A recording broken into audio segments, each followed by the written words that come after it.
In this video, we're going to learn how to implement a queue data structure in C, where our queue data structure is going to use a linked list as the underlying data structure. We'll be using some more advanced C concepts to implement our queue data structure and the associated operations. So for example, pointers, dynamic memory allocation, and structs. I'll post some links in the video description to tutorials covering these topics.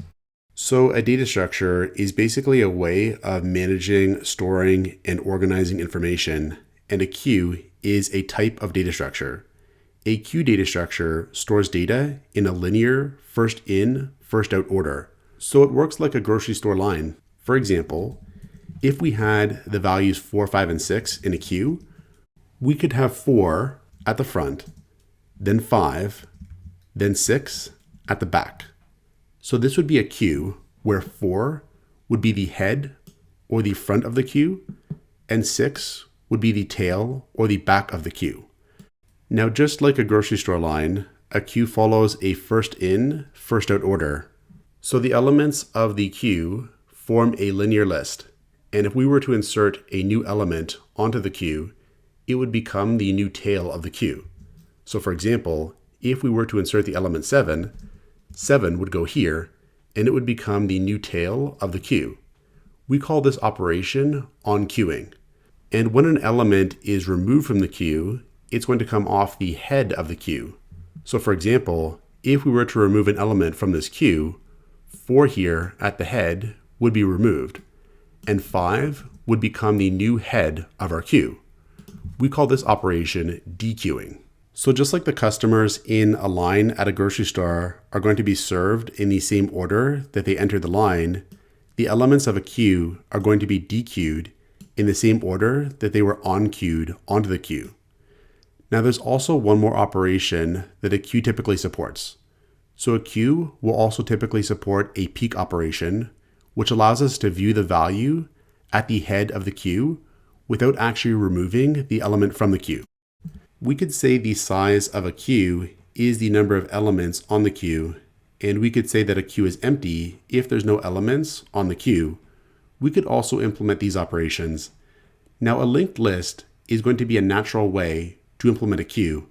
So a linked list stores data as a linear chain of nodes, where each node is a struct, and the struct can store a value, and the struct can also store a pointer to the next node in the chain.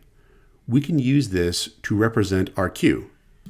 We'll have a head pointer, and the head pointer is going to point to the node that stores the head of our queue. So we'll have here a head pointer. We'll also have a tail pointer, and the tail pointer is going to point to the node that stores the tail of our queue. We can then use these two pointers to manage our queue. Because the list nodes that store our queue elements are going to point to each other like this, the first node is going to point to the second node. The second node is going to point to the third node, and so on until we reach the tail, at which point the tail is going to point to null to signify this is the tail node. If we want to enqueue a new value, like for example 8, we could create a new node that's going to point to null. Then we could update our current tail to point to this new node instead of null. So 7 here would now point to 8. Then we would update our tail pointer to point to this new node. So tail would now refer to this node here. Then to peek at the value stored at the head of our queue, we could simply return the value stored in the node that head currently points to. To dequeue the value, we could return the value, whatever it is, let's say 5. We could then delete that node, and we could have head reference the next node in our list. So head would now point to this node here. And that's pretty much the idea. We'll implement this one step at a time though. The first thing we'll do is include a couple libraries to help us. We'll include the library stdbool.h, so we can use the bool type and the values true and false. We'll also include the stdlib.h library, so we can use the functions malloc and free to perform dynamic memory allocation. Next, we'll define our struct to represent nodes. So here we'll have typedef struct node, and we'll have int value because each node is going to store an integer value, and we'll have struct node star next. This is the pointer to the next node in the list. Now here we're using struct node to declare our pointer to a struct node member called next. It would be kind of a pain to keep having to use struct node throughout our program whenever we want to declare a struct node variable. So we've also got typedef here, so we can supply an alias for struct node. And here we'll have node. This way we can just say node and then the variable name to declare a struct node variable. Next, we can declare a struct to represent our queue. So we'll have typedef struct, and we'll have pointer to a node called head, and pointer to a node called tail, and int size, where head and tail are going to be pointers to the head and tail nodes, and size is going to be the number of elements in the queue. We'll have here queue so that we can declare a variable for one of these structs just using the word queue. Next, we'll declare the functions for the operations of our queue. So we'll have here queue star create queue, and this function is going to return a pointer to a new empty queue. We'll have another function int size queue star queue. So when given a pointer to a queue, this function is going to return the size of the queue. We'll have a function bool is empty queue queue. So when this function is given a pointer to a queue, it's going to return true if the queue is empty and false if it's not. We'll have int peak queue star queue bool star status. So when given a pointer to a queue as an argument, this peak function is going to return the value at the head of the queue. Now it's possible the queue is empty, so we're going to use pass by pointer and the second parameter here to return true or false whether or not the peak operation was successful, because we can't really perform a peak if the queue is empty. So we'll set the bool variable that status points to false to indicate this if it's the case. Otherwise, we'll set the bool variable that status points to true to indicate the operation was successful. We'll also have a function called onQueue that's going to onQueue a value onto the queue. So we'll have a pointer to the queue as one argument, and the value to onQueue onto the queue as the second argument. We'll also have a dequeue function. So we'll have int dequeue, and this is going to dequeue a value from the queue. So it's also going to accept a pointer to the queue as an argument, and it's also going to have a bool pointer parameter called status, because it's possible this operation could fail if we try to dequeue a value from a queue that is already empty. So we'll use status the same way we do in our peak function to indicate whether the operation was successful or not. Now, if the operation was successful, the dequeued value is going to be returned from the function. We'll also have a destroy queue function to destroy the queue. So we'll have here void destroy queue, and this function is going to accept a pointer to the queue to destroy as an argument.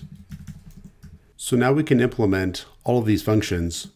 We'll copy these and paste them down here below main, and we'll implement them one at a time. So we'll start off with create queue. So our queue is going to be stored on the heap along with all of our nodes, because we don't know how many nodes our queue is going to have. So we'll call malloc to allocate space to store our queue on the heap. So we'll have malloc and then size of queue as an argument. So the size of operator is going to return the size in bytes that it takes to store a queue, and malloc is going to allocate space for that number of bytes. Malloc is going to return a pointer to that block of memory, and a pointer is really just a memory address. We'll store that into a pointer variable. We'll have here queue star queue is equal to the return value of this call to malloc. we can then access the members of this queue on the heap using our pointer queue and the arrow operator. So we could say here, for example, QHead is equal to null. So initially, we're setting the head pointer in our queue to point to null, because initially our queue doesn't store any nodes. We'll do the same thing with tail. We'll have queue and then tail is equal to null. So tail is also going to initially point to null because initially we don't have any nodes in our list. We'll also have queue size is equal to 0 because again, initially we don't have any nodes in our queue. Then we can return the pointer to this empty queue. So here we'll have return queue. Next, we can implement the size function. Now we don't totally need to implement this function. We could just access the size member of the queue directly, but we could say that our goal is to provide a library of functions such that the user of the functions never needs to access the queue members directly. So this function is just going to return the queue size with return and then queue size. Next, let's implement isEmpty. So isEmpty should return true if the queue is empty and false otherwise. So the function is actually just going to return the result of comparing the queue size to 0. So we'll have here return queue size is equal to 0. So if the queue size is 0, the function is going to return true, otherwise it's going to return false. Next, let's implement peek. So with peek, the first thing we want to check is if the queue is empty, because if the queue is empty, we can't really perform a peek. So we'll have here, if isEmpty returns true when it's passed a pointer to our queue, then we're going to set the bool variable that status points to false. So we'll have here star status to dereference the pointer, and we'll have is equal to false. And this is going to indicate that the peek operation failed. We can't really rely on a special return value to indicate this. That's why we're using this special second parameter here. Because for example, here we could return null, but null is going to evaluate to 0. And there would be no way to distinguish the function returning the value 0 because it was on the queue versus the value null. So that's why we use this special second parameter. Now, if the queue is not empty, we want to return the value that the head node points to. So we'll have here return,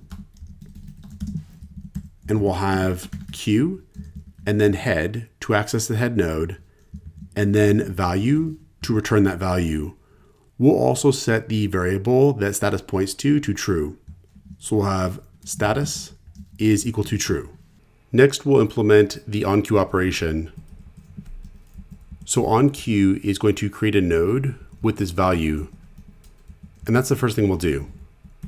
We'll have here node star new node, where this is going to store the pointer to our new node.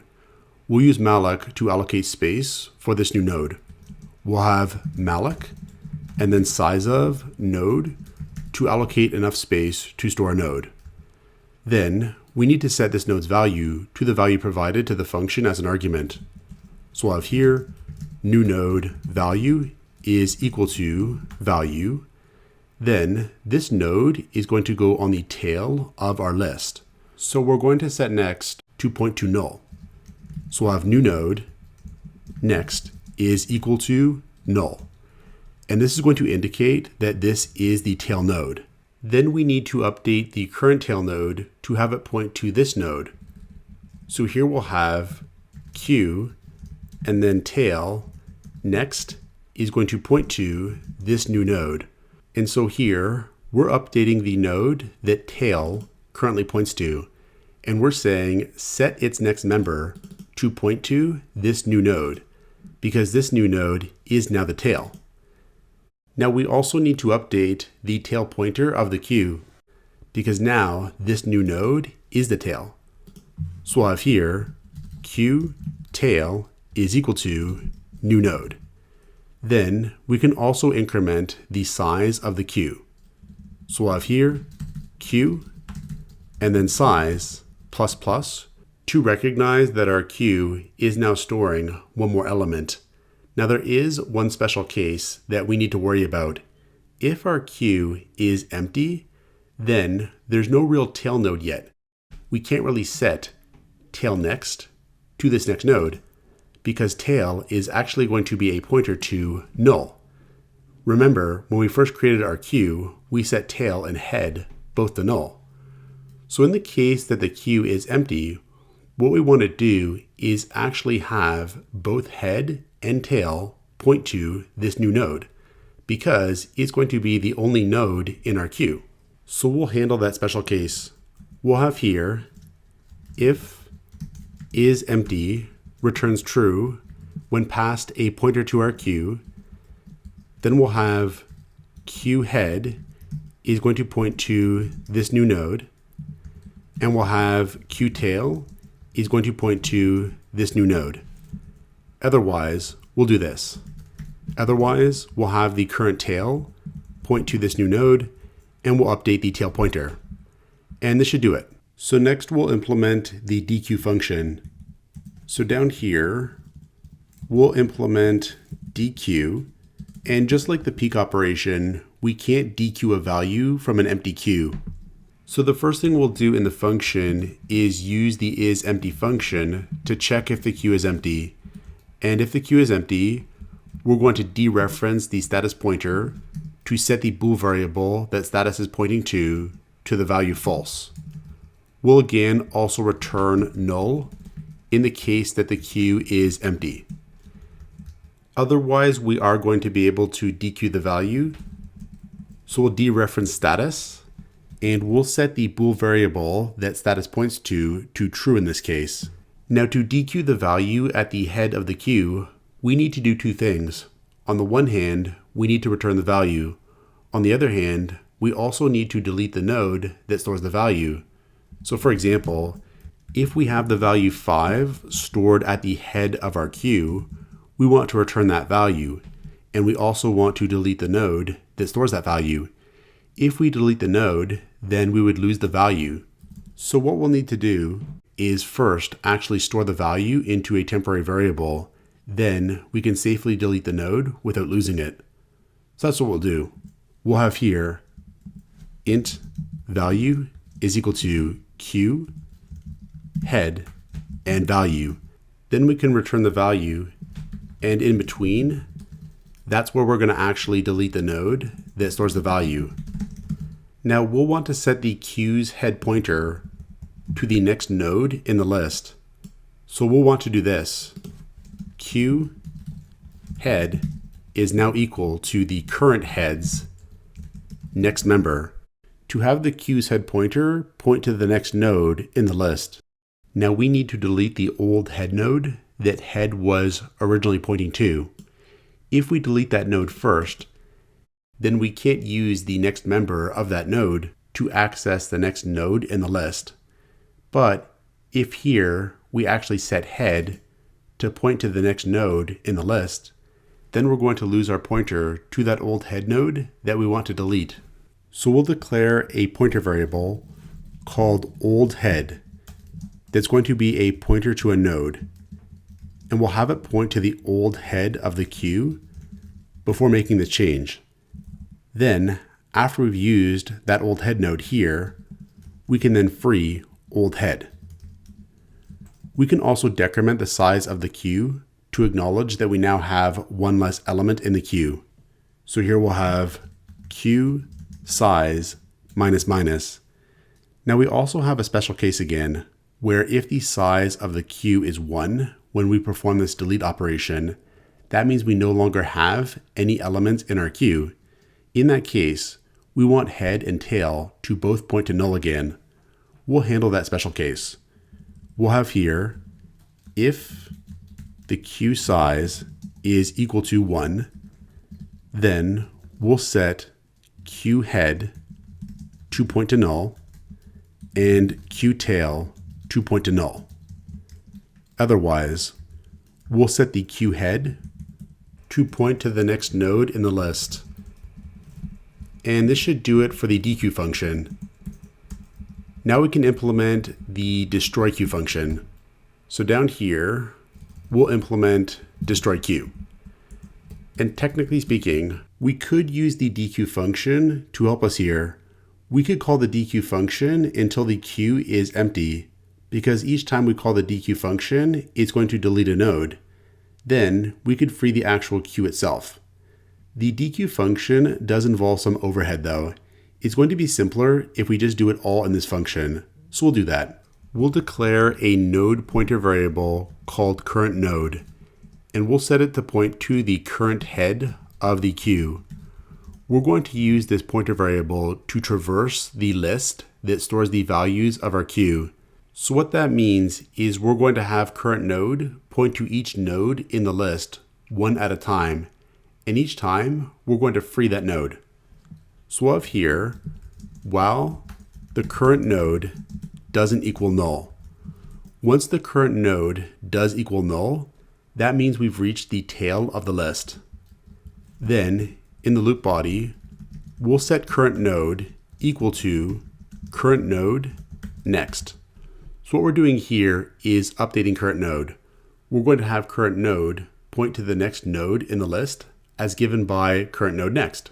So this loop is going to have current node go through each node in the list until we hit the tail. We want to delete the node that current node is currently pointing to. If we delete the node before this statement, then we can't use the next member of that node to set current node to the next node in the list. So what we'll do is again have a pointer variable of type node that's going to temporarily store the pointer to the old current node before we delete it. So we'll have here node star temp is equal to current node.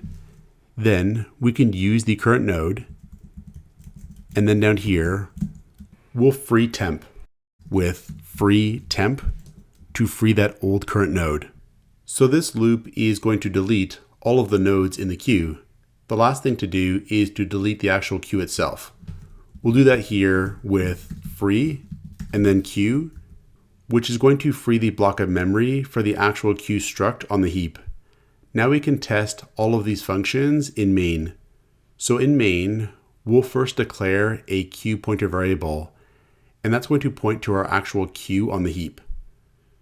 So we'll have here queue star queue, and we'll use the create queue function to create our queue. We'll have create queue. We'll then test out the isEmpty function because initially our queue should be empty. We'll have here if isEmpty, when passed the pointer to our queue returns true. We'll output here queue is empty followed by a new line. And we can then save, compile, and run the program, and we do get queue is empty. So at least so far, our create queue and isEmpty functions appear to be working. We can now try to onqueue a value onto the queue. We'll have here onQueue, and we'll pass the onQueue function a pointer to our queue, as well as the value 4 to onQueue the value 4 onto the queue. We'll then test out the isEmpty function again, because isEmpty should now return false. So we'll have here if not isEmpty when passed our queue, then we'll output here queue is not empty, followed by a new line. We'll save, compile, and run the program, and now we get queue is not empty. So again, at least so far, it appears like our functions are working. We'll now try to onqueue two more values. We'll have onQueue, queue, and 5, and onQueue, queue, and 6 to try to onQueue the values 5 and 6. Now let's test out the size function, because the size of the queue should now be 3. We'll have here printf queue size colon and then %d to output an int followed by \n for a new line, and we'll call size and we'll pass it a pointer to our queue. We'll then save, compile, and run our program, and we get a queue size of 3, which is correct. Next, let's try the peek and dequeue functions. We'll declare a bool variable named status to store the status returned by these functions via the pointer parameter. We'll also declare a variable called value to store the value returned by the functions. Then we'll call peek. We'll have here value is equal to peek, and we'll pass peek the pointer to our queue and the pointer to our status variable within status. Now status should be true. So we'll have here, if status is true, then output the value that peek returned. So we'll have here printf peek successful, %d to output the value, and \n, and we'll output the value here. We'll then save, compile, and run the program, and now we get peek successful 4. And that makes sense, because 4 is the first value that we onqueued. Next, let's try dequeue. We'll have here value is equal to dequeue. We'll pass it the pointer to our queue, as well as the memory address of our status variable. And again, status should be true. So we'll have here, if status is true, then output here dequeue successful, followed by %d to output the value that was dequeued, followed by a new line, and we'll have here value to output the value. We'll save, compile, and run the program, and now we get dequeue successful 4. And again, that makes sense, because if 4 is at the head of our queue, then after running dequeue, 4 should be returned. Now, if we were to peek at the queue again, we should now have the value 5 at the head of the queue. We'll try that. We'll try to peek at and dequeue the next value again. So we'll actually copy this and paste it here. And we'll try to peek at and dequeue the next value. We'll save, compile, and run the program. And now we get peek successful 5 and dequeue successful 5. So again, we've peeked at and dequeued the next value successfully. We'll try this again. We'll copy it and we'll paste it. So there should be one more value left on the queue, 6. And if we save, compile, and run the program, we do get peek successful 6 and dequeue successful 6. Now after running this last dequeue, there should be nothing left on the queue. The queue should again be empty. If we try to run peek or dequeue now, we should actually get a status of false. We'll try that. We'll copy this again and paste it. But now, what we'll say is if not status, then output peek unsuccessful. So we'll have peek unsuccessful followed by a new line, and we'll have if not status, output dequeue unsuccessful followed by a new line. And we'll try this. We'll save, compile, and run the program. And now we get peek unsuccessful and dequeue unsuccessful as expected. Lastly, we can destroy the queue with destroy queue, and we'll pass it the pointer to our queue. If we save, compile, and run the program, everything is going to work okay. So our program appears to be working. And this is how we can implement a queue data structure in C using a linked list as the underlying data structure. There are other ways to implement a queue, including by using an array. That's something I want to cover in a future video. Check out portfoliocourses.com, where we'll help you build a portfolio that will impress employers, including courses to help you develop C programming projects.